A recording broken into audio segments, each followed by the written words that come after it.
A graça e a paz do Senhor Jesus, meus amados irmãos, palavra de vida chegando aí para você. Eu sou a pastora Cláudia Breves Cardoso e essa é a palavra de vida. A palavra de vida de hoje está em 1 Samuel, capítulo 1, a partir do versículo 8. 1 Samuel 1, a partir do versículo 8, que diz assim: Então Eucana, seu marido, lhe disse, Ana, por que choras? E por que não comes? E por que está mal teu coração? Não te sou eu melhor do que 10 filhos? Então Ana se levantou, depois que comer e beber em Siló. E Eli, o sacerdote, estava assentado numa cadeira junto a um pilar do templo do Senhor. Ela, pois, com amargura de alma, orou ao Senhor e chorou abundantemente. Aleluia, louvado seja Deus. Que palavra tremenda. Uma mulher que ora, uma mulher que busca ao Senhor. A palavra, o nome Ana, significa graciosa, cheia de graça, favorecida. Porém, esta mulher, ao olhar ao seu redor, ela não via favorecimento, ela via afronta da outra mulher de seu marido, chamada Penina, porque tinha filhos e ela não tinha. E naquela época, uma mulher que não tinha filhos era considerada uma pessoa incapaz, que trazia vergonha e humilhação para o seu marido. Apesar que Eucana a amava tremendamente, isso está registrado na palavra. Tanto é que eles iam ao templo de ano em ano, eles moravam longe de Jerusalém, mas eles subiam ao templo para adorar o Senhor, e na hora de ofertar, de dar a porção, ele dava uma porção para Penina, a outra mulher dele, uma porção para cada filho, e quando chegava em Ana, ele dava 2 porções, porque ele a amava muito. E eu acredito que pela fé, ele imaginava, Deus pode operar um milagre aqui. Então ele dava a porção de Ana e dava mais uma porção, como se fosse a um filho, porque ele acreditava no poder de Deus. Mas ele amava esta mulher, mas mesmo assim, ela estava diante de algumas situações difíceis. A oração dela foi uma oração que perseverou. Diz a palavra do Senhor que ela se demorou. Ela fica ali um tempo orando. Então a oração de Ana, ela traz para nós uma característica. É uma oração perseverante. Ana se demora orando. Ana permanece orando. Mas vamos ver como foi esse momento de Ana. Primeiro, essa oração perseverante de Ana foi diante de sua esterilidade. Então, mesmo diante da sua esterilidade, deles falando, olha, você não pode ter filho, mesmo diante dessa impossibilidade dela ter filho, ela continuou perseverando na fé e na oração. A sua perseverança também em oração foi diante dos insultos e provocações, Versículos 6 e 7, no versículo 2 e 5 diz que ela era estéril. No versículo 6 e 7 diz que Penina, a outra mulher de seu marido, a insultava e provocava o tempo todo. Quantas vezes eu e você passamos por insultos, perseguições e provocações, mas Deus está falando para você, persevere orando, porque eu irei responder. Louvado seja Deus. Também, queridos, ela continua perseverando em fé, perseverando ali ligada com Deus, mesmo diante da perda do apetite. Versículos 7 e 8 diz que ela estava na mesa, todos estavam comendo, mas ela estava ali calada, guardando para si toda aquela dor, a dor de ser estéril, a dor da tristeza da alma, a dor das provocações e insultos, e ela começa agora a perder apetite. Tem pessoas que quando está muito triste, ela come além, como eu fazia, comia demais quando estava muito angustiada. E tem pessoas que perdem apetite. E Ana era assim, ela perdia o apetite quando ela estava muito triste. Também no versículo 8 diz que ela perseverou crendo, mesmo diante da tristeza do coração abatido. Ela estava com o coração triste diante daquela realidade. Veja, ela ia à igreja de ano em ano, eles iam adorar, eles iam prestar culto, mas a tristeza permanecia no teu coração. E aqui nós vemos que Ana vai tomar atitude diante disso tudo. ela vê que ela está na mesa da tristeza, na mesa da esterilidade, na mesa dos insultos e provocações. E o que ela faz? Primeiro lugar, Ana se levanta. Aleluia, louvado seja Deus. Versículo 10 diz, ela se levanta, mesmo diante da amargura de alma, mesmo diante do choro, mesmo diante das provocações, mesmo diante da impossibilidade do seu corpo gerar. Ela se levanta daquela mesa. E Deus está falando com você.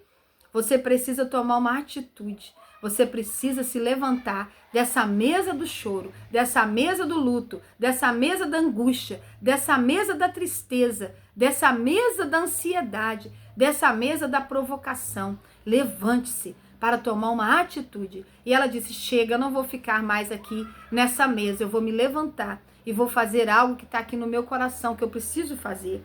E a segunda coisa que ela faz, primeiro ela se posiciona, ela se levanta para não aceitar mais aquela situação. E em segundo lugar, ela vai ao templo se derramar diante do Senhor. Ela vai se derramar diante do Senhor. Ela vai orar. Ela vai ao templo e fica ali. E diz a Bíblia que ela vai orando por muito tempo. Diz ali que ela persevera orando por muito tempo. Ela permanece ali no local da oração. Ela sai da mesa da afronta, ela sai da mesa do choro, ela sai da mesa da impossibilidade e vai para o lugar onde ela sabe que vai ter vitória. Ela vai perante o Senhor. Versículo 12 diz que ela ficou demorando ali e movia só os lábios. Ninguém ouvia o que ela falava, mas o céu ouvia. Louvado seja Deus. Ela movia os lábios, não saíam palavras, só gemido, porque Deus conhece as nossas palavras. Deus conhecia as palavras da alma de Ana. Deus conhece as suas palavras. Talvez você está vivendo numa casa, num trabalho, num ambiente que você não pode nem abrir a boca. Mas se você orar, se você falar com Deus mesmo em gemido, Ele vai ouvir você. Louvado seja Deus. Ô Espírito Santo maravilhoso. E ali naquela oração ela vai fazer um voto de dar ao Senhor o seu filho todos os dias da sua vida e consagrá-lo como um nazireu. Não vai passar navalha no cabelo. Era uma marca de que ele era consagrado. Versículo 11. E ali, queridos, apesar dela passar por tudo isso, por toda essa situação, ela crê no Senhor Jesus, ela vai lá e fica orando. E de repente, depois de muito tempo, como ela fica muito tempo orando, ela se demora em orar, ela chama a atenção do céu. E ela chama a atenção do pastor daquela igreja, o sacerdote Eli.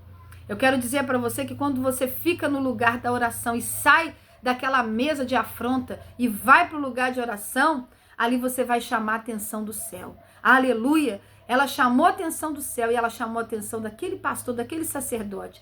Mas ele não entendeu, ele veio e disse para ela, ô mulher, você está embriagada porque você está falando sozinho, né? Como aquela pessoa que passa na rua ali, embriagado, falando sozinho, parece que está louco. Ela falou, você está falando sozinho. E ela não levou isso a mal, ela disse, não, meu Senhor, eu sou uma mulher de oração. Eu sou uma mulher que está derramando a sua alma perante o Senhor. Eu estou falando com o Senhor da minha ansiedade extrema, da aflição da minha alma. É isso que eu estou falando para o Senhor. E ela vai colocar todo o seu problema diante dele.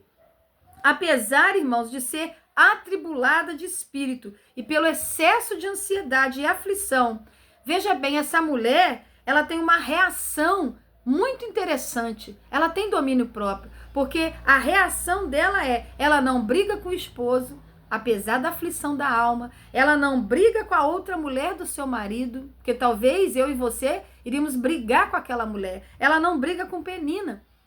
Ela coloca tudo diante de Deus e ela não briga com o sacerdote que a julgou como embriagada, mas ela diz para ele que o Senhor me conceda mercê ou misericórdia.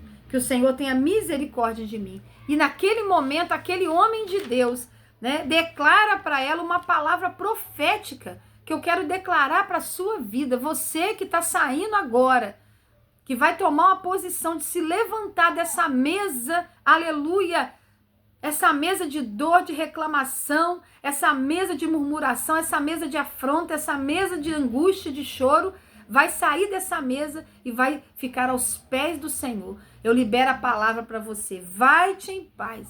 E o Deus de Israel te conceda a petição que lhe fizeste. Versículo 17. Essa é a palavra profética que o sacerdote Eli, o pastor daquela igreja naquele momento, vai liberar sobre Ana.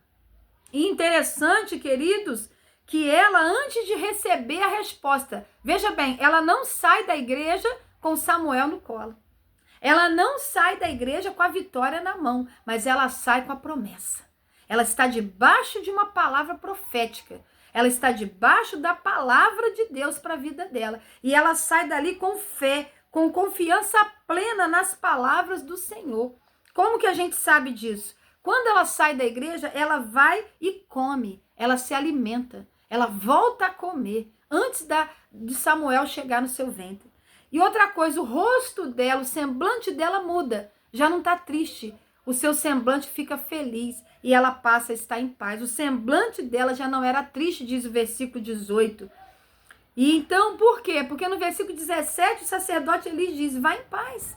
Vai em paz, o Senhor há de conceder o que você pediu. Louvado seja Deus. E diz que naquele dia, no dia seguinte, eles se levantam de madrugada com a família e vão para a igreja adorar o Senhor. E não há registro de que ela murmurou, de que ela chorou, de que ela reclamou. Ela volta na igreja no outro dia de madrugada só para adorar. Ela está confiante nas palavras do Senhor. Louvado seja Deus. O seu esposo Eucana a amava. E no versículo 5, ali do capítulo 2, né? O versículo 19 também, o versículo 5 do capítulo 1 diz que o seu esposo a amava. E aí vai dizer ali, no versículo 19, então ele vai coabitar com ela, ou seja, ele vai ter um relacionamento com ela na sua casa quando voltam. E Deus se lembra dela. Sabe, Deus falou algo ao meu coração que muito me tocou e eu quero compartilhar para você. Diga assim, Deus pensa em mim. Deus pensa em mim. Por quê? Porque a gente só se lembra daquilo que a gente pensa, né? Se eu já pensei em algo, se eu já conversei sobre alguém ou algo, eu vou me lembrar daquilo. Quando eu vejo algo, eu vou me lembrar. E lá no céu, Deus fala a seu respeito. Lembra de Jó? Ele diz, olha meu servo Jó, vocês observaram? Ele é um homem reto, justo. Deus fala sobre você, Deus pensa em você. E é por isso que ele se lembra de você. Na hora certa, Deus se lembra de você. E quando Ana vai ter um relacionamento com seu marido em casa, assim que voltaram da viagem da igreja, Deus se lembra dela. É como se a oração de Ana fosse uma semente plantada, que agora vai brotar, porque Deus se lembra dela. E ela recebe a sua resposta, ela recebe Samuel. O nome Samuel é do Senhor o pedi. Eu pedi ao Senhor e eu recebi. Louvado seja Deus. E ela havia feito um voto ao Senhor. Ela disse, olha, eu orei por essa criança, e se o Senhor me der essa criança, eu vou entregar este filho por todos os dias da sua vida ao Senhor, para servir ao Senhor no templo. Há uma versão NVI que diz, por toda a sua vida, meu filho será seu, Senhor. Versículo 22 e 28. Que coisa linda. Por toda a sua vida, meu filho será seu, Senhor. Eu vou entregar ele no templo, para ser criado na igreja e servir a ti. E ela, então, depois que vai desmamar Samuel, depois de um período ali de 2, 3 anos, ela vai levar esta criança ao templo. E ela cumpre o voto ao Senhor. Ela o desmama e depois o leva como oferta e o entrega dizendo, ela chega lá e diz a Eli, o sacerdote, disse ela, meu Senhor, tão certo como vives, eu sou aquela mulher que aqui esteve contigo orando ao Senhor. Versículo 26, ela lembra Eli, quem é ela? Aquela mulher que orava, parecendo embriagada. Versículo 27, por este menino orava eu, e o Senhor me concedeu a petição que eu lhe fizera, pelo que também eu trago agora. Eu trago como devolvido ao Senhor. Olha que expressão linda. Eu o devolvo ao Senhor por todos os dias que viver, pois do Senhor o pedi. E eles adoraram ao Senhor. Versículo 24. Louvado seja Deus. Ela poderia pegar Samuel e usá-lo como um troféu, esfregando na cara da Penina, outra mulher do seu marido, dizendo aqui, você tem, agora eu também tenho. e fazer uma arruaça com usar aquela criança para colocar toda a sua mágoa para fora, mas não. Ela só queria aquela bênção, né, para glorificar o Senhor. E ela vem com gratidão. E ela entrega Samuel para o templo. E Samuel foi um dos maiores sacerdotes, profetas e juízes de Israel, né, que vai consagrar Davi, que vai consagrar Saul como reis de Israel, um grande homem que andava de maneira correta diante de Deus. Então o Senhor entrega a bênção para ela. Por quê, irmãos? Porque mesmo diante da afronta, perseguição, né, dificuldade, esterilidade, impedimentos, ela vai perseverar na fé, na confiança e na oração. E por isso ela recebe a vitória. Então continua firme, vai para os pés do Senhor, sai dessa mesa de murmuração e vai para os pés do Senhor. Sai dessa mesa de lamento, sai dessa mesa de dor. Faz um jejum e oração, vai para os pés do Senhor. Se demora aos pés do Senhor, que a sua resposta vai vir e o Senhor te dará. O Senhor se lembrará de você, porque Ele pensa em você. Amém? Graça e paz.